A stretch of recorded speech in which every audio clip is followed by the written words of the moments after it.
in wagons.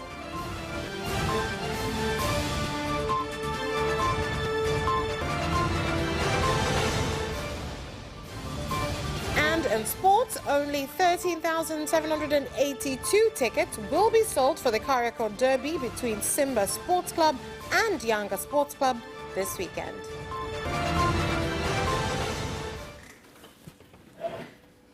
Good evening, this is Capital News at 9:30. My name is Vanessa Victor. Let's get started with the national news. The President of the United Republic of Tanzania, Samia Suluhu Hassan, has confirmed that there are 100 coronavirus patients in the country, 70 of whom are using oxygen ventilators. President Samia Suluhu Hassan, who has just completed 100 days in office, said this at State House in Dar es Salaam during a meeting with editors of media companies in the country. Na sasa wimbi la tatu tayari limepiga ulimwengu linakwenda. The third wave is hitting the world, and now in Tanzania we have patients that have contracted the virus. From reports I received a day before yesterday is that there are about 100 patients. Out of them, 70 are on oxygens, while others are receiving normal treatments. The numbers are not many, but it is important to take precautions so that the numbers will not increase. The first step we should take is vaccines, and the vaccines will not be compulsory. We have decided to make that decision because many Tanzanians who are traders have already took their vaccines outside the country, some in Dubai, South Africa, and elsewhere. Again, we also agreed that we should allow international communities to bring vaccines in collaboration with the Ministry of Health and our experts. Rais, tumekuona unasimamia haki, uhuru, demokrasia na utawala bora. Honorable President, we have observed your good practices in standing for people's rights, democracy, freedom, and good governance. There are some questions that are left without your statement regarding the issue of new constitution and traditional medicines in fighting coronavirus. On the first and second phase of the virus, those were the methods used, but we have not yet heard your statement on traditional medicines in the current third phase of the virus. Semwa nimeanza vizuri. Naomba nipeni muda. Nipeni muda nisimamishe nchi kwanza kiuchumi. They say that I have started well. Please give me time to revive our economy. Let us call for investors, create employment, and improve our economy further. Then we shall deal with other issues, like constitution and so on. Speaking on supporting political parties, I believe that you have witnessed them continuing with their operations and hold internal meetings with their supporters, where members of parliament are free to do public meetings. The government should return its system of advertising with media companies regardless of state or private media. Also, on the issue of coronavirus, we are relieved with the way you have handled the matter, and now Tanzania has joined the fight with other countries in the world. With the current challenges, other countries have decided to add a stimulus package to media in order to support dying media houses. If it suits you, Honorable President, we are calling on you to look at this matter.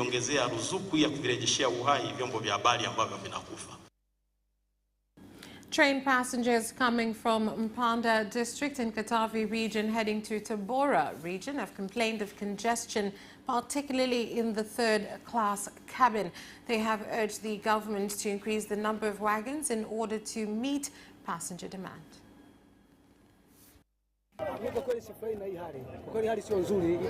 I'm not happy with the situation. It is bad. There is a need for more carriages. There are fewer carriages. This time around, we only had 3, which is not enough. Women with children are suffering. I'm asking my government to make a plan to bring us more carriages. From the number of passengers I've seen, there are enough to fill 6. Processes are underway to renovate carriages so they can be used to meet the need of our people. Sasa hivi railways tuna njia nyingi tayari. The Commission for National Coordination and Drug Control Zanzibar has destroyed 28 kilograms of illegal drugs. The Ministry of State, the first Vice President's office, Sadam Kuya, stating that the government will submit an emergency request to change the commission into a full authority. We are in the process of collecting opinions from institutions. We requested, Honorable President, that during Representative Council meeting, this law is incorporated. After which we've asked the authority to enable us to make arrests and investigate. A process must be initiated so that such cases are heard by a special judge. Mbeya President Magistrate Court has released Chama cha Demokrasia na Maendeleo Chadema Party member Ndude Nyagali, who was accused of drug trafficking after evidence provided by the prosecution was ruled insufficient. Leo ni siku ya kushukuru. Today is the day of Thanksgiving. I will tell you officially the day I will speak. First, I thank God.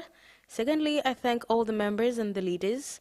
You know my life. And lastly, I thank the court for being able to do justice.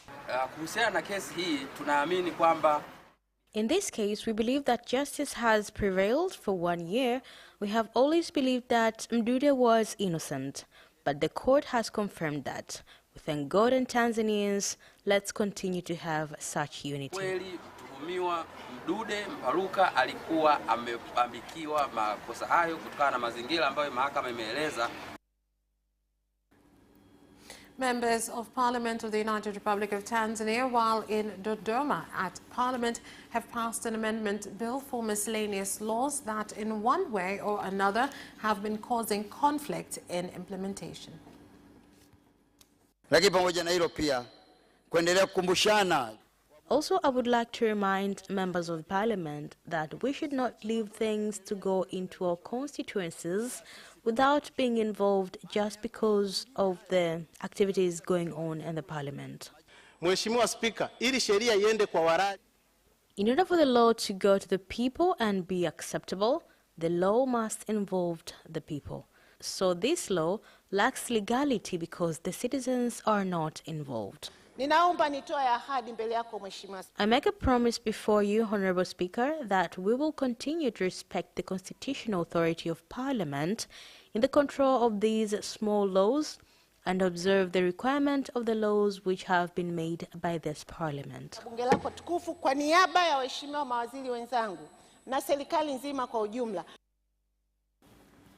The Inspector General of Police, IGP Simon Siro, during a transport meeting where stakeholders complained of various fines issued by the authorities, has said that he will bring together Tanzania Roads Agency, Town Roads, Land Transport Regulatory Authority, LATRA, and the Traffic Police Force so as to review road safety laws.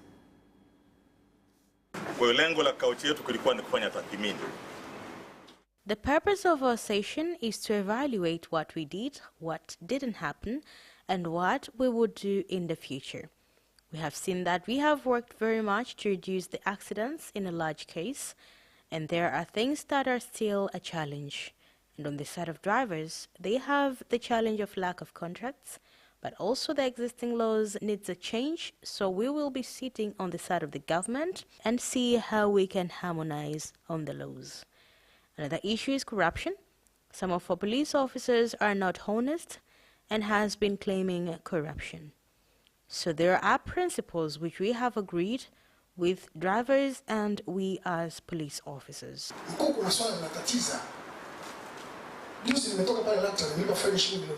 I came from LATRA to pay a 1 million shilling fine because the vehicle has left 5 minutes before the departure time. Now we don't understand what the problem is. Dar es Salaam has so many people. We are not in the 90s. Business circulation is small compared to our neighboring countries. Please, we ask you to look into this matter.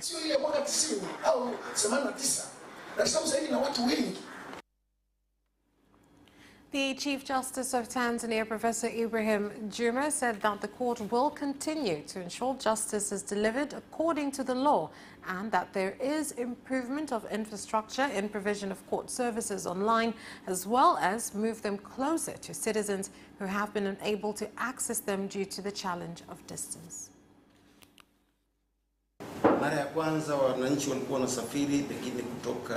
Back in the days, citizens were traveling from different districts to get services to the High Court. In the past centuries, justice was depending on buildings, unlike in this technological era. Citizens should recognize that this building will be part of important information about their rights. Justice has been moved close to the citizens of Kigoma. Honorable Judge, we are very thankful. Some citizens were forced to leave the cases due to existing cost of distance and alike. The most important thing is to use this opportunity instead of taking actions into hands, because we have a court of appeal in here. The police commander of Morogoro, SACP Fortunatus Muslim, has warned drivers and vehicle owners who continue to come up with illegal ways to conduct business and avoid paying government taxes, including collecting passengers at unofficial stops, as well as transporting mourners to funerals without the necessary permits, resulting in unnecessary accidents. Drivers and owners must make sure before your vehicles operate that all procedure has been observed. Some of you board in unauthorized areas. We've been informed because of the barriers, some are using illegal routes. Government must take the right steps against those who break the law so passengers could feel safe. Some of the routes make it hard for help to get to you in case of an emergency.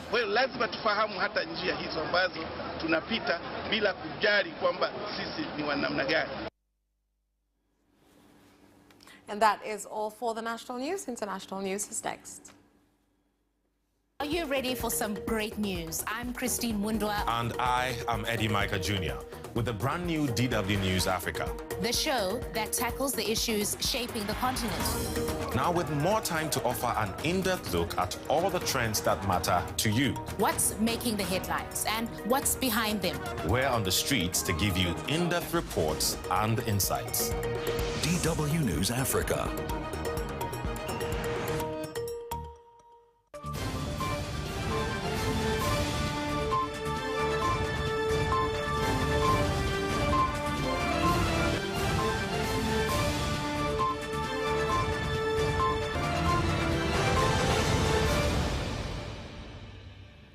And in international news, thousands of Kenyans have been affected by drought in Baringo County caused by lack of rain, a situation that has also led to livestock deaths. The residents have urged the government to provide them with emergency assistance. Animals are dying and pregnant women are suffering. This has been going on for a long time. School children are going to school without bathing. Are not even coming to school because of lack of food. We're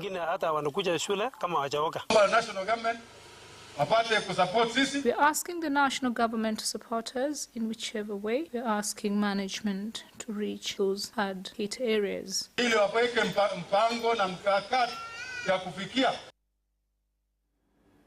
The government in the Democratic Republic of Congo on Monday imposed a curfew after 3 bombs rocked the east of the country, with authorities warning they had reports more attacks were being planned. Here is more on the report. On Saturday morning, a makeshift bomb went off in a Catholic church in the city, injuring 2 women, followed just hours later by suicide bombing outside a bar. The church attack on Sunday marked the first time a Catholic building has been targeted in the area, which has been set by rising violence from the Early Democratic Forces ADF rebel group, which has carried out a string of massacres in the last 18 months. This morning there was an explosion at a church. We do not know who planted the bomb. 2 women have been badly injured. Sweden's Social Democrat Prime Minister has resigned after 7 years in power, having lost a vote of no confidence last week over a controversial plan to ease rent controls for new build apartments. Stefan Löfven's resignation on Monday means the parliament speaker is now tasked with finding a new prime minister. Löfven, who had until midnight on Monday to find fresh backing in parliament, did not call for an early election, as the Swedish constitution allows him to, and is now expected to continue in a caretaker role until a new government can be formed. The centre-left and centre-right blocs are now evenly balanced in the parliament, and opinion polls show a general election might not change the picture. That's where we leave off with international news. Business news follows after this short break. Tune in to Business Edition and meet business leaders and experts who keep you informed on business and economic developments taking place in the country, such as tourism, construction, energy, transport, mining, agriculture, communication, banking, real estate, and more. Business Edition on Friday at 8:15 p.m. only on Capital Television.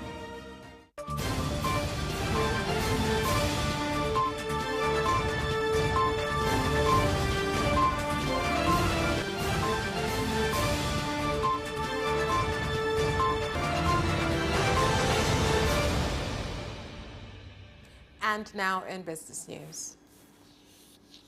The Minister of Industry and Trade, Professor Kitila Mkumbo, has directed organizers of the 45th Dar es Salaam International Trade Fair, popularly known as Saba Saba, to ensure health guidelines given by the Ministry of Health against the coronavirus, such as wearing of face masks and use of sanitizers, are adhered to in every pavilion.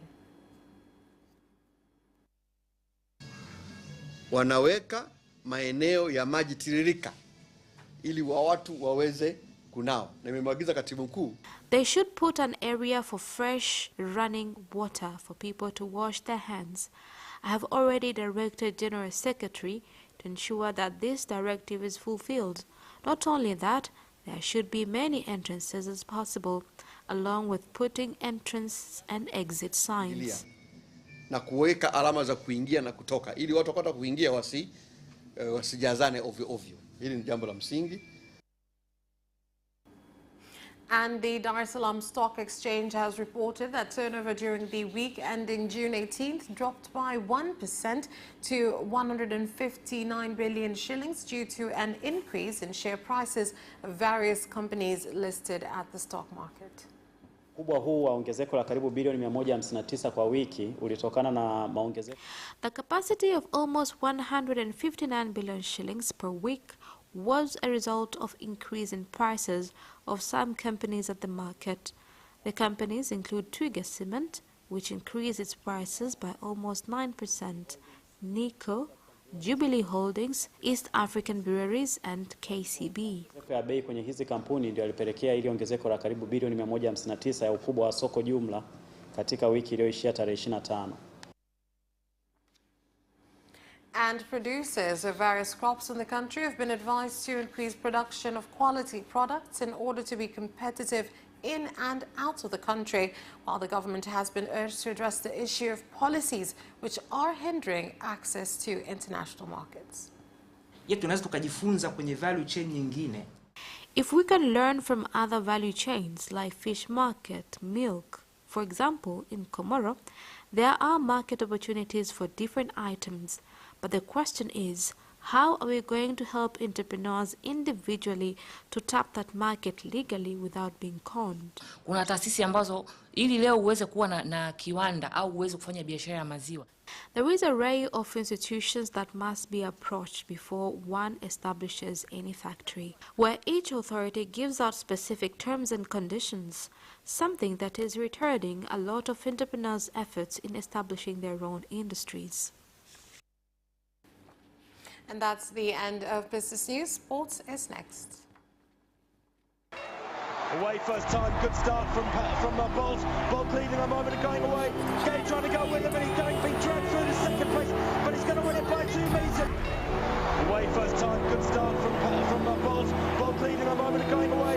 Gay trying to go with him, and he's being dragged through to second place, but he's going to win it by 2 meters.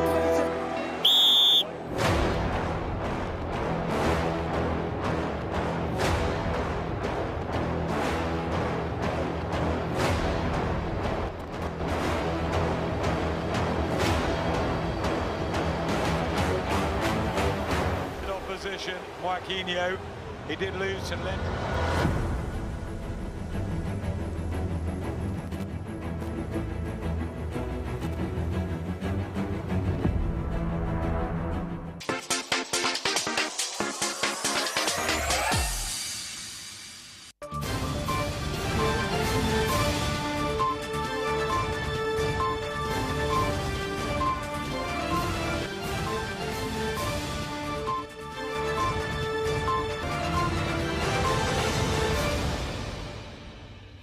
In sports news, 13,782 tickets only will be sold for the Kariako Derby between Simba Sports Club and Yanga Sports Club this weekend, with more than 43,000 others being reimbursed to fans who bought tickets for the May 8th game that was postponed.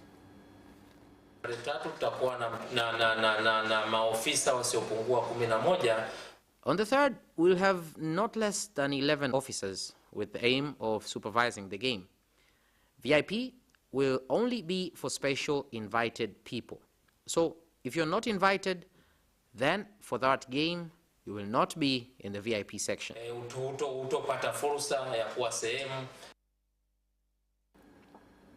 And Kigamboni have won the Likizo Cup Hockey League after defeating Juhudi Fighters by 5-1. We organized the competition in the school break season to bring the kids together. It is school break, so there are no games in school, so we brought them together so they can proceed with training. Chris Middleton scored 20 of his playoff career high, tying 38 points in the 4th quarter, leading the Milwaukee Bucks to a 113-102 victory over the Atlanta Hawks on Sunday night for a 2-1 lead in the Eastern Conference Finals. Here is the report. Trae Young scored 35 points for Atlanta, but was slowed in the final period after injuring his right ankle after stepping on an official's foot late in the 3rd. Middleton then scored 10 points in a 13-of-3 run in the 4th that gave Milwaukee the lead. Giannis Antetokounmpo had 33 points for the Bucks, who trailed most of the game before surging in the 4th quarter. Atlanta led 95-88 before Middleton made his first of 3 three-pointers during the 13-threes run for a 103-98 lead. The Wales international is tied to terms with the Blancos through to 2022 and will not be heading back to North London. Gareth Bale has no option to go back to Tottenham in 2021, claims the Welshman's agent, with the final 12 months of a contract at Real Madrid set to be honoured. The 31-year-old forward returned to familiar surroundings in North London on a season-long loan during the summer transfer window of 2020. There has been talk of another agreement being put in place, but Jonathan Barnett says that will not be happening as a slate is wiped clean in Spain and a new Blancos boss Carlo Ancelotti. Bale's representative has told Standard Sport when asked if there is any chance of Spurs doing another deal, saying, as he has heard from the beginning, there is no option.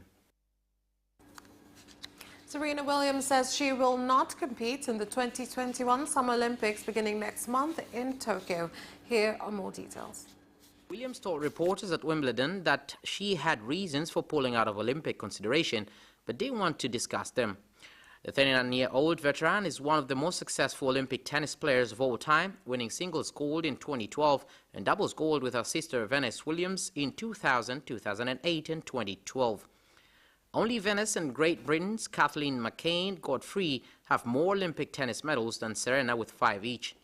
Serena last competed in the Olympics in Rio de Janeiro in 2016, but she surprisingly left without a medal as she was upset by Elina Svitolina in the 3rd round of women's singles, while she and Venus lost in the first round of the women's doubles tournament.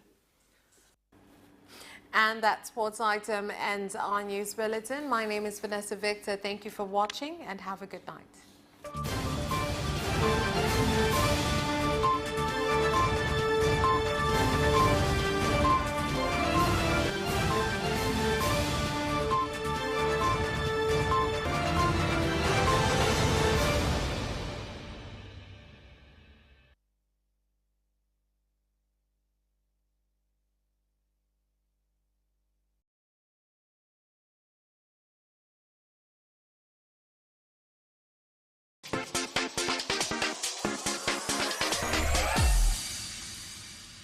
You can watch Capital News live on our social media accounts, YouTube Capital TV and Facebook Capital Television Tanzania from Monday to Friday at 9:30 p.m. Don't forget to subscribe and put notification on.